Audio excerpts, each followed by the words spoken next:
You are watching Maulana Anis Bilgrami. Please subscribe. Also don't forget to like, comment and share.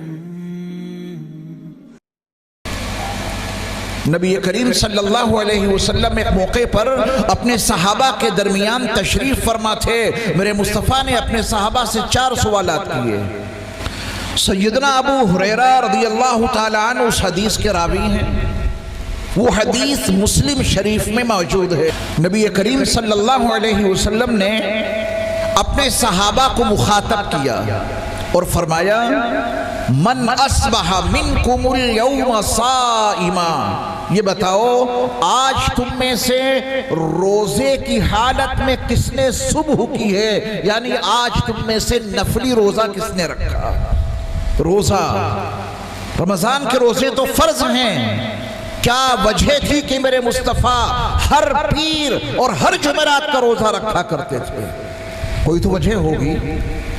Ramzan में तो 30 रोजे सभी पे फर्ज हैं, लेकिन वो नबी जो बख्शे बख्शाए हैं, वो रसूल जिनके सदक़े में रसूलों को रिसालत मिली, और वो नबी जिनके तुफैल नबियों को नबूवत मिली, वो हर पीर हर जुमेरात का रोजा रख रहे हैं।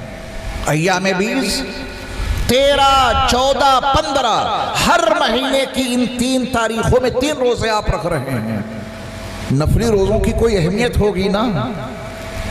नबी ही नहीं, आपकी तरबियत का नतीजा था। मेरे मुस्तफ़ा के सहाबा भी रोजा रखा करते थे, पीर का, जुमेरात का, हर चांद के महीने की 13, 14, 15 का, ये अय्यामे 20 के रोजे कहलाते हैं। नबी अलैहिस्सलातु वस्सलाम की तरबियत का नतीजा था कि मेरे मुस्तफ़ा के सहाबा उसको अमली तौर पे अपनी जिंदगियों में बर्पा करते थे। आपने पूछा, मन अस्बहा मिनकुमुल यौम साइमा, ये बताओ आज तुम में से नफली रोजा किसने रखा है? बहुत से सहाबा ने रखा होगा, लेकिन सैयदना अबू बकर सिद्दीक़ रज़ियल्लाहु ताला अन्हु जवाब देते हैं, आना या रसूल अल्लाह सल्लल्लाहु अलैहि वसल्लम, आज मैंने नफली रोजा रखा है। आप अलैहिस्सलातु वस्सलाम ने फिर दूसरा सवाल किया, मन इत्तबा मिनकुमुल यौम जनाजा, मेरे साहबा ये बताओ कि आज तुम में से जनाजे में किसने शिरकत की? जनाजे में नमाज जनाजा और फिर उसकी तदफीन, कौन शरीक हुआ तुम में से? कोई वजह होगी पूछने की। सवाल उसी का किया जाता है जिसका दर्स दिया जा चुका हो, जो बात सिखाई जा चुकी हो। ये बात आपके इल्म में यकीनन होगी कि नबी अलैहिस्सलातु वस्सलाम का फरमाने आलीशान है कि जिस जनाजे पर ऐसे 40 मुसलमान जो अल्लाह के साथ शिर्क न करते हो नमाज जनाजा अदा कर दें, तो अल्लाह उन 40 मुसलमानों की नमाज जनाजा की बरकत से उस मय्यत की मग़फ़िरत फरमा देते हैं। अगर 40 मुसलमान ऐसे हों जो अल्लाह के साथ शिर्क न करते हो, जनाजे की नमाज अदा करें, मेरे मुस्तफ़ा की खुशखबरी है कि इन 40 नमाजियों की नमाज जनाजा की बरकत से अल्लाह उस मय्यत की मग़फ़िरत कर देगा। बिशारत तो बहुत अच्छी है, लेकिन जरा सर्वे कीजिए और पूछिए लोगों से, जनाजे की नमाज की नीयत क्या है? बता पाएंगे? कितने लोगों को मालूम है कि जनाजे की नमाज की नीयत, जनाजे की नमाज के फराइज, जनाजे की नमाज की दुआएं? जीरो। वजह क्या है कि जो हमारी बेसिक तालीम है, जो हमारी बुनियादी जरूरियात हैं, हमने वो इल्म हासिल नहीं किया, किस्सों में कहानियों में पड़ गए। जो हमारी बेसिक तालीम थी वो हमें याद नहीं।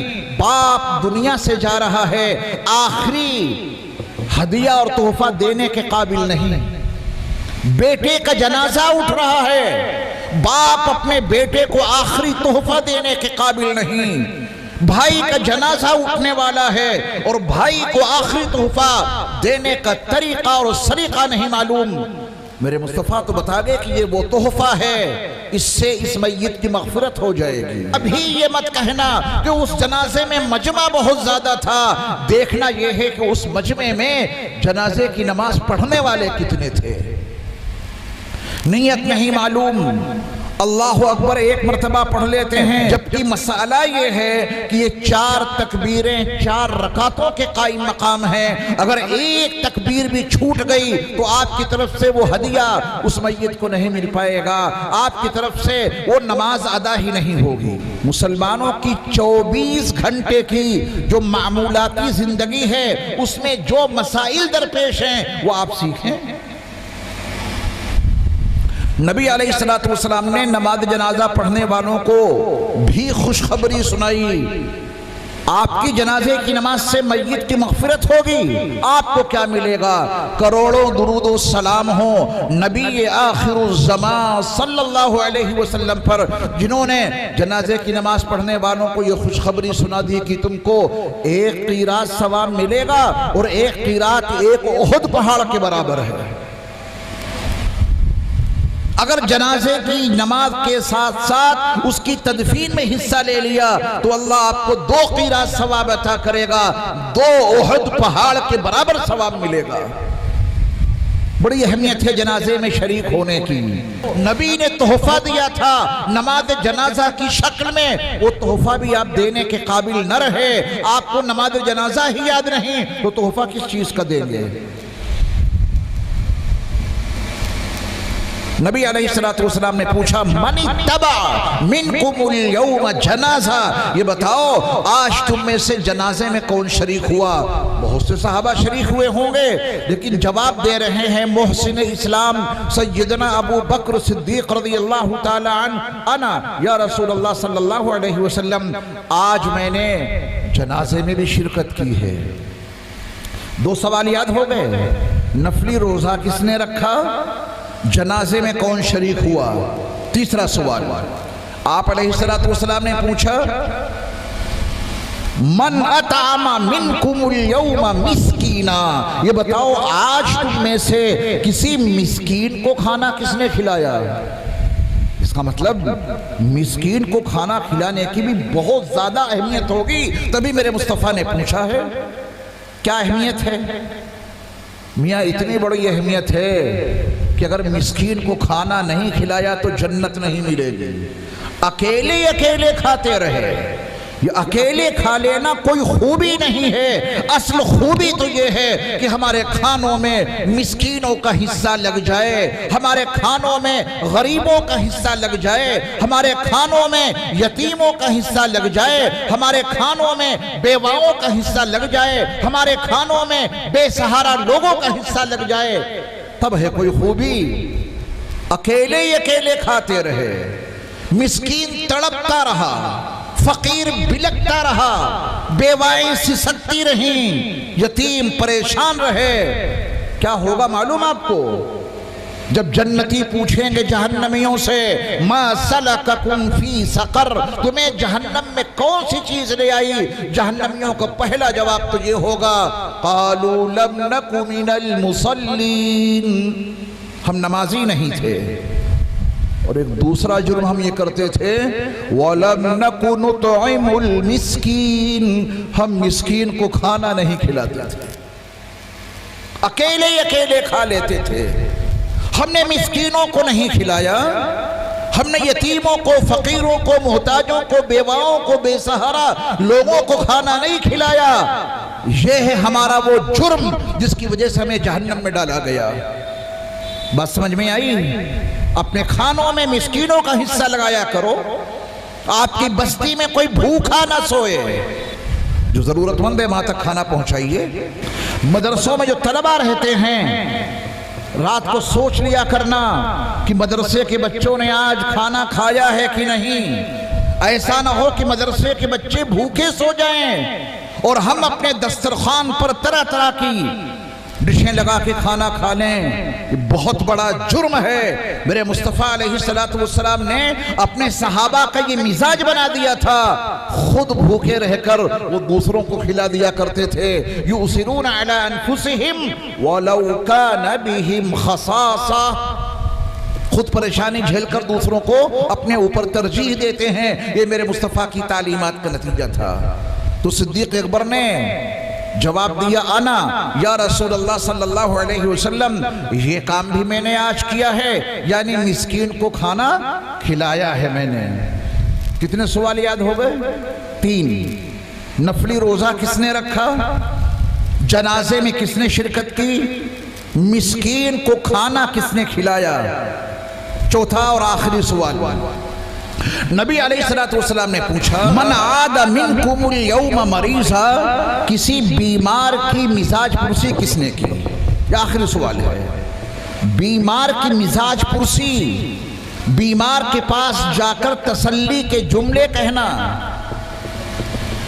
ला बास तहूरुन इंशाअल्लाह कहना, उसके पास पहुंचकर यह कहना, अस्अलुल्लाहल अज़ीम रब्बल अर्शिल अज़ीम अन यशफियक, 7 मरतबा कहो। जो लोग वहां मौजूद हैं वो इस पर आमीन कहें। अल्लाह आपकी इस दुआ की बरकत से मरीज को शिफा दे देगा। ये नबी के तोहफे, ये नबी की दुआएं याद करना, ये हमारा और आपका मजहबी फरीजा है। तो बीमार के पास जाकर अस्अलुल्लाहल अज़ीम रब्बल अर्शिल अज़ीम अन यशफियक पढ़ा करेंगे इंशाअल्लाह, इसकी बरकत से उसको शिफा मिलेगी। ये 4 सवाल हैं। आज नफली रोजा किसने रखा? आज जनाजे में शिरकत किसने की? आज मिस्कीन को खाना किसने खिलाया? और आज बीमार की मिजाज पुरसी किसने की? इस चौथे सवाल का जवाब भी सैयदना अबू बकर सिद्दीक़ रज़ियल्लाहु ताला अन्हु ने दिया था। आना या रसूल अल्लाह सल्लल्लाहु अलैहि वसल्लम, ये काम भी मैंने आज किया है। जो शख्स बीमार की मिजाज पुरसी करने के लिए जाता है, उसका उठने वाला हर कदम उसको जन्नत की तरफ ले जाता है। इसलिए मरीजों की मिजाज पुरसी के लिए जाना इस्लाम में मतलूब है, इस्लाम में मकसूद है। नबी के 4 सवाल, सैयदना अबू बकर सिद्दीक़ के ये चारों जवाब, नतीजा सुनिए। नबी सल्लल्लाहु अलैहि वसल्लम ने फरमाया, मज्तमाअना फी इम्रिन इल्ला दखलल जन्नह औ कमा क़ाल अलैहिस्सलातु वस्सलाम, रवाहु मुस्लिम। आपने फरमाया कि जिस शख्स में ये 4 सिफात आ जाएं, जिस शख्स में ये चारों आमाल आ जाएं, नफली रोजा, जनाजे में शिरकत, मिस्कीन को खाना खिलाना, बीमारों की मिजाज पुरसी करना, जिसमें ये 4 सिफात पैदा हो जाएं, मेरे मुस्तफ़ा की खुशखबरी ये है कि वो जन्नत में जरूर दाखिल होगा।